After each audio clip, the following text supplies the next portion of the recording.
بسم اللہ الرحمن الرحیم۔ حج ڈاکٹر علی شریعتی کی کتاب، 7واں حصہ، آغاز حج۔ حج کا آغاز ہو گیا ہے۔ محرمات کے ایک حریم میں لبیک لبیک کی صداؤں کے ساتھ جامع احرام کے اندر اللہ کی سمت تیزی سے قدم آگے بڑھ رہے ہیں۔ کعبے کا سفر درپیش ہے، یعنی اللہ نے تم کو دعوت دی ہے، تمہیں آواز دی ہے کہ آؤ، اور اب تم آ گئے ہو اور لبیک کہہ کر اس کا جواب دے رہے ہو۔ ہاں خداوند، ہاں، تحمید و نعمت صرف تیرے لیے ہے، اور سلطنت بھی، تیرا کوئی شریک نہیں ہے۔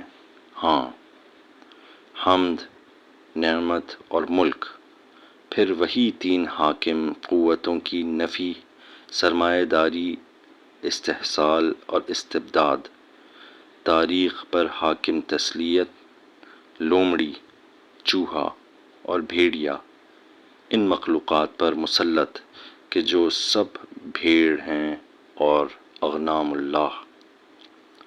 خدا کی آواز صحرا میں کانوں تک پہنچ رہی ہے، ہر ذرے سے یہ آواز آ رہی ہے۔ زمین و آسمان کے درمیان کی تمام فضا اس آواز سے معمور ہے۔ ہر کوئی اسے سن رہا ہے، ہر کوئی اسے اپنے سے خطاب سن رہا ہے کہ خدا اسے آواز دے رہا ہے، اور وہ تہہ دل سے چیخ رہا ہے، لبیک اللہم لبیک۔ اور تم لوہے کے برادے کے ذرہ حقیر کی طرح ایک طاقتور مقناطیس کی طرف کھنچ رہے ہو۔ تمہیں ایسا لگ رہا ہے کہ تمہارے یہ پیر تمہیں نہیں لے جا رہے ہیں، بلکہ تمہیں لے جایا جا رہا ہے، اور تمہارے پیر تمہارے عقب میں کھنچے چلے جا رہے ہیں۔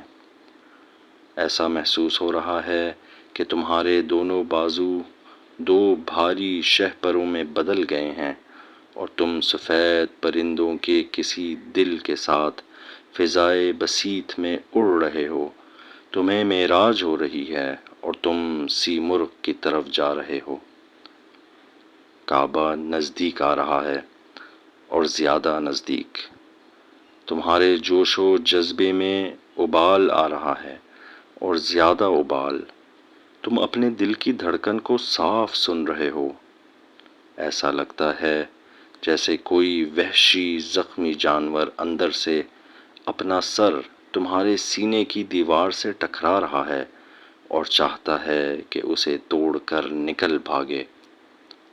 تمہیں محسوس ہو رہا ہے کہ تم اپنے سے زیادہ بڑے ہو رہے ہو۔ تمہیں لگ رہا ہے کہ تم لبریز ہو رہے ہو اور اپنے وجود میں نہیں سما رہے۔ جوتے تمہیں تنگ محسوس ہو رہے ہیں۔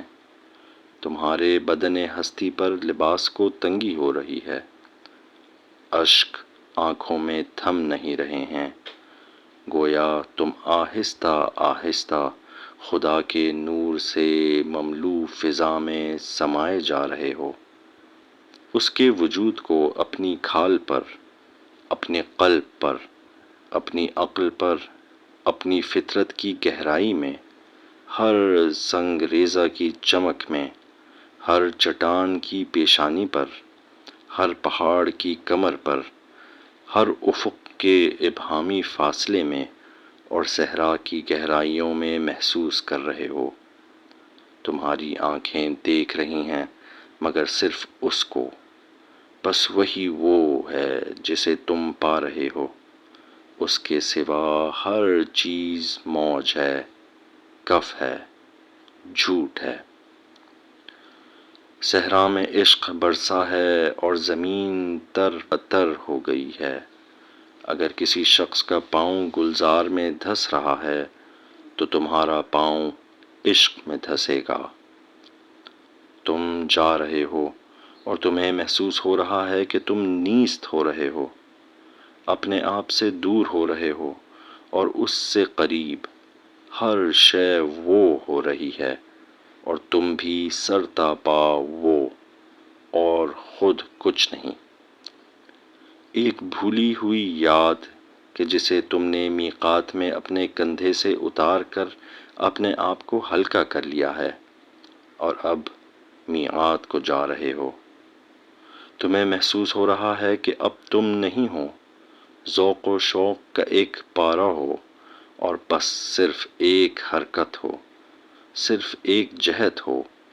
تم آگے بڑھ رہے ہو اور تمہیں حق نہیں ہے کہ ایک قدم پیچھے ہٹو۔ تمہارا رخ اس کی طرف ہے، تم اس میں محو ہو رہے ہو، صحرا کے اس ابر کی طرح کہ جسے دھوپ چوس لیتی ہے۔ قلب ہستی دھڑک رہا ہے، فضا نور الہی سے معمور ہو چلی ہے اور تمہارا دل اس کے عشق سے لبریز ہو چکا ہے۔ اب تم مکے کی حدود میں قدم رکھتے ہو، شہر قریب ہے، یہاں تم ایک نشانی پر پہنچتے ہو۔ یہ نشانی اس بات کی ہے کہ اب تم حرم کے حدود میں داخل ہو رہے ہو۔ مکہ علاقۂ حرم ہے۔ اس علاقے میں جنگ اور جارحیت حرام ہے۔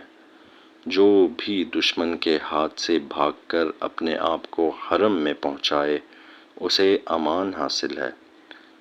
اس علاقے میں شکار، جنگلی جانور کا قتل، یہاں تک کہ گھاس کا ایک تنکا بھی زمین سے توڑنا حرام ہے۔ کعبے کو بت پرستی سے آزاد کرانے کے لیے پیغمبر اسلام نے مکے پر جو حملہ کیا تھا، اس کے بعد خود آپ نے اپنے ہاتھ سے اس علاقے کی حدود کی تجدید کی اور اس علاقے میں جنگ و خونریزی کے حرام ہونے اور حرام کے تقدیس کی قدیم روایت کو مستحکم کیا۔ تم اس سرحد کو پار کر چکے ہو، حرم کے علاقے میں داخل ہوتے ہو۔ اچانک لبیک لبیک کے وہ ولولے انگیز نعرے کہ جو فضا کو اپنی لپیٹ میں لیے ہوئے تھے، تھم جاتے ہیں۔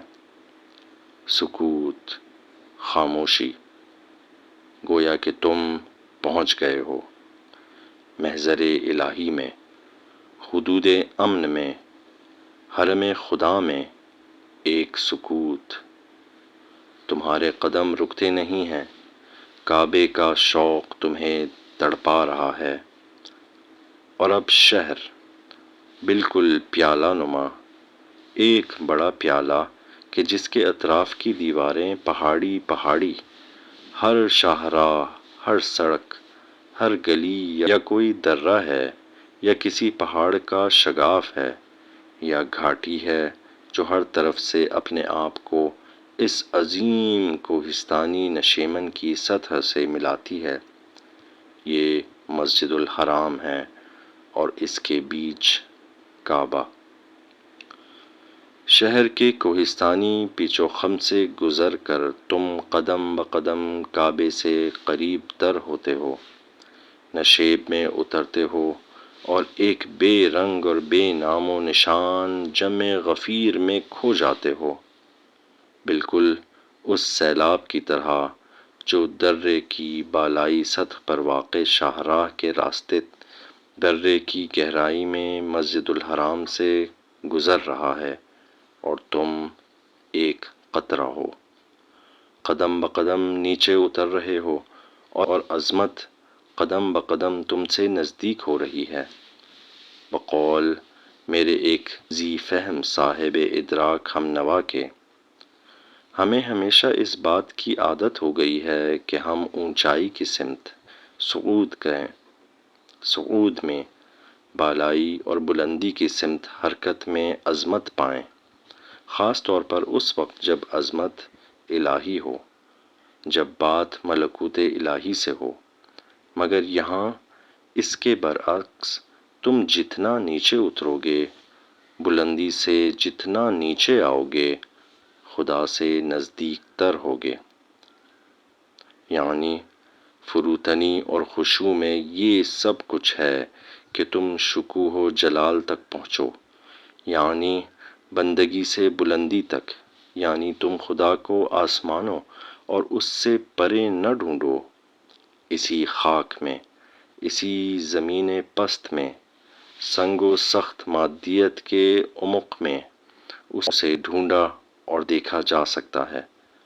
بس صرف صحیح راستہ تلاش کرنا ہوگا، صحیح نظر پیدا کرنی ہوگی، اور شاید آدمی کی سرنوشت مٹی تلے اس کا دبنا اور پھر اللہ کے سامنے اس کے سر اٹھانے کا اشاریہ بھی اس سلسلے میں مددگار ثابت ہوگا۔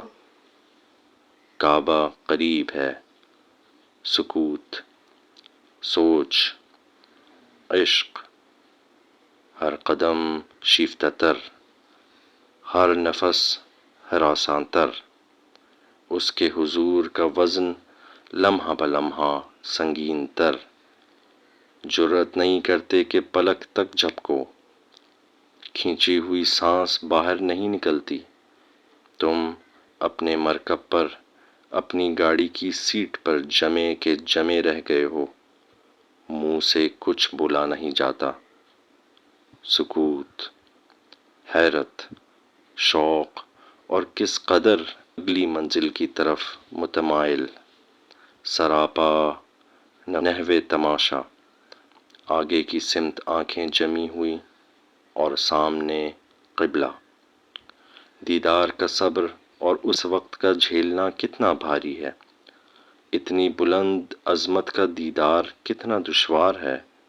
تمہارے احساس کے یہ نازک کندھے، تمہارے قلب کے یہ کم جرأت یا کم ہمت والے پردے بھلا کس طرح اس کی تاب لا سکتے ہیں؟ تم دروں کے پیچ و خم سے گزرتے ہوئے نیچے آ رہے ہو، راہ میں آنے والے ہر موڑ پر دل بلیوں اچھلتا ہے کہ لو، وہ رہا کعبہ۔ یہ کعبہ ہمارے وجود، ہمارے ایمان، ہمارے عشق، ہماری عمر اور ہماری روز و شب کی نمازوں کا قبلہ ہے۔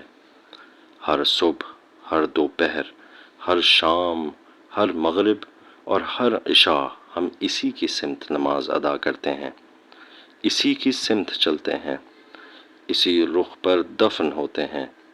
ہماری موت اور ہماری حیات اسی کے رخ پر ہوتی ہے۔ ہمارے گھر اور ہماری گور کی سمت بھی وہی ہوتی ہے۔ اور اب چند قدم اور، چند لمحے اور میں اس کے سامنے، اور وہ میرے پیش نگاہ ہوگا۔